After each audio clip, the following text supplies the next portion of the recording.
इंसान का कर्ज चुकाने वाले की। लेकिन ये एहसान एक इंसान ने दूसरे इंसान पर नहीं, बल्कि एक इंसान ने जानवर पर किया था। वो जानवर जो अगर कभी किसी इंसान के सामने आ जाए तो उसे देखकर ही उसकी आधी जान चली जाए। अक्सर लोग जंगल में जाने से डरते हैं क्योंकि जंगल का इलाका इंसानों के लिए नहीं, उन जानवरों का होता है। ऐसे ही एक चीते ने एक इंसान के साथ क्या किया, ये बताने वाली ये कहानी है। क्यों एक चीता दिन रात लगातार 2 दिनों तक एक बूढ़ी औरत के पास बैठा हुआ था। ऐसा क्या हुआ था कि वो बूढ़ी कुछ कर नहीं पा रही थी उस चीते से बचने के लिए।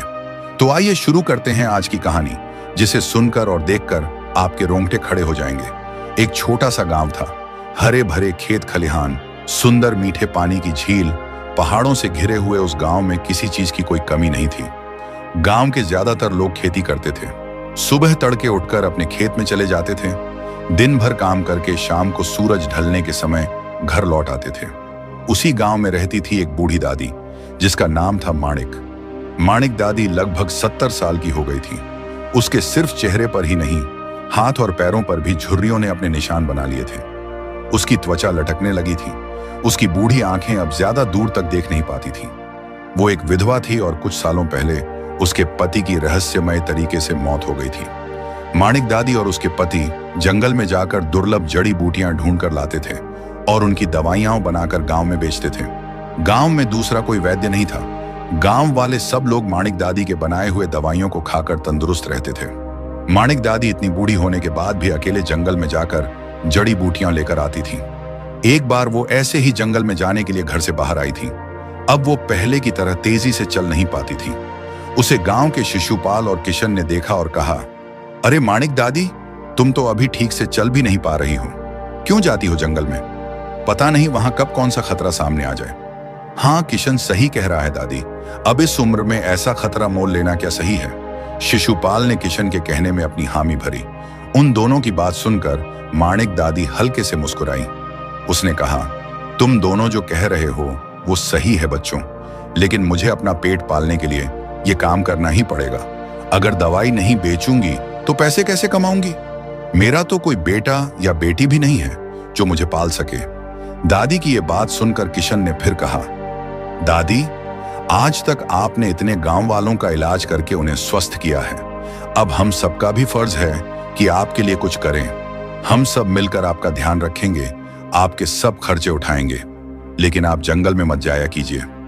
उसकी बात सुनकर माणिक दादी फिर एक बार मुस्कुराई और उन्होंने कहा, नहीं बेटा, जब तक इस शरीर में जान है तब तक मैं खुद काम करूंगी, बाकी सब भगवान की मर्जी। ऐसा कहकर माणिक दादी अपनी छड़ी पकड़कर जंगल में चली गई। जंगल में जाकर उसने अपनी हमेशा वाली जगह पर जाकर जड़ी बूटी तोड़ने लगी। उसे हर समय ऐसा लग रहा था कि कोई उस पर नजर रखे हुए है, लेकिन वो घबराई नहीं। उसने अपनी छड़ी पास ही रखी थी। उसने ध्यान से जड़ी बूटियां तोड़ी और धीरे धीरे चलकर गांव में वापस आई। अपने थरथराते हुए हाथों से पत्थर पर जड़ी बूटी पीसकर उसकी दवाई बनाकर कांच की शीशियों में भरकर रख दी। शाम होने के बाद शिशुपाल भागते हुए आया और उसने माणिक दादी से कहा, दादी दादी, जल्दी दवाई दे दीजिए, मेरी बेटी अचानक बुखार से तप रही है। माणिक दादी ने शिशुपाल से पूछा, क्या तुम्हारी बेटी पानी में भीगी थी? शिशुपाल ने कहा, हाँ, आज वो नदी में तैरने गई थी, उसके बाद ही उसे बुखार चढ़ा है। माणिक दादी ने कहा और एक शीशी उठाकर शिशुपाल के हाथ में रखी। ये दवाई तुम्हारी बेटी को अभी पिला दो, सुबह तक उसे आराम आ जाएगा। शिशुपाल ने माणिक दादी को पैसे दिए और कहा, दादी, सुबह मैं तुम्हें जंगल में जाने से मना कर रहा था, लेकिन आज अगर तुम नहीं होती तो पता नहीं मेरी बेटी को समय पर दवाई कहां से मिलती। माणिक दादी ने कहा, कोई बात नहीं, अब जल्दी जाकर बेटी को दवाई पिला दो। शिशुपाल फिर एक बार माणिक दादी को धन्यवाद देकर घर चला जाता है। ऐसे ही माणिक दादी जंगल में जाकर जड़ी बूटियां तोड़कर ले आती थी। जब जब वो जंगल में जाती थी, उसे ऐसा लगता था कि कोई उसे छुपकर घूर रहा है, लेकिन इतने सालों की आदत की वजह से अब उसे डर नहीं लगता था। उसके पति जब जिंदा थे तब वो उनके साथ रोज जंगल में जाती थी, इसलिए वो जंगल के छप्पे छप्पे से वाकिफ थी। एक दिन गांव की ही एक औरत बिंदिया माणिक दादी के पास आई और उसने कहा, दादी, मेरी शादी को 6 साल हो गए हैं, लेकिन अभी तक मुझे बच्चा नहीं हो रहा है। तुम तो गांव के सब लोगों को दवाई देकर ठीक करती हो, तो मुझे भी कोई ऐसी दवाई दे दो जिससे मुझे बच्चा होने में आसानी हो जाए।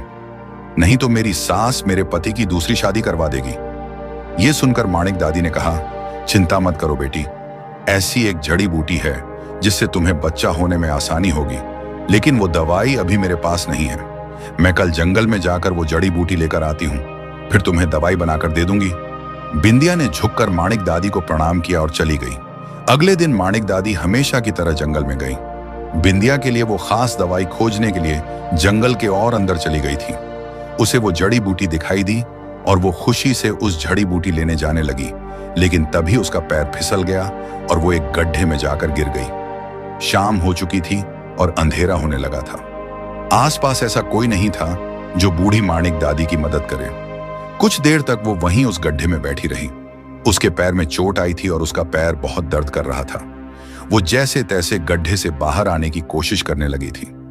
बहुत देर जूझने के बाद वो गड्ढे से बाहर आ गई, लेकिन अब माणिक दादी चल नहीं पा रही थी। वो अपने पैर को घसीटते हुए एक पेड़ के नीचे बैठ गई। उसने देखा कि पूरे जंगल में घना अंधेरा छा गया था। वो समझ गई कि इस टूटे हुए पैर से वो गांव तक पहुंच नहीं पाएगी। उसने अपने आप से कहा, माणिक, लगता है आज की रात इस जंगल में ही बितानी पड़ेगी। अगर जंगली जानवरों से बचकर जिंदा रही तो कल सुबह गांव जाने की कोशिश करूंगी। माणिक दादी वहीं बैठी रही। रात जैसे जैसे काली हो रही थी, अंधेरा और गहरा हो रहा था। साथ ही जंगल के उस सन्नाटे में जंगली जानवरों और झींगुरों की आवाज से जंगल की शांति भंग हो रही थी। बूढ़ी माणिक दादी के पास ना तो खाने के लिए कुछ था और ना ही प्यास बुझाने के लिए पानी। भूखी प्यासी वो बहुत देर तक वैसी ही बैठी रही और कुछ देर के बाद वहीं उसकी आंख लग गई। कुछ देर के बाद उसने महसूस किया कि जैसे उसके आसपास कोई है। उसने अपनी आंखें खोली और सामने देखा कि अंधेरे में दो आंखें पीली चमक रही हैं। धीरे धीरे वो आंखें उसके पास ही आ रही थीं।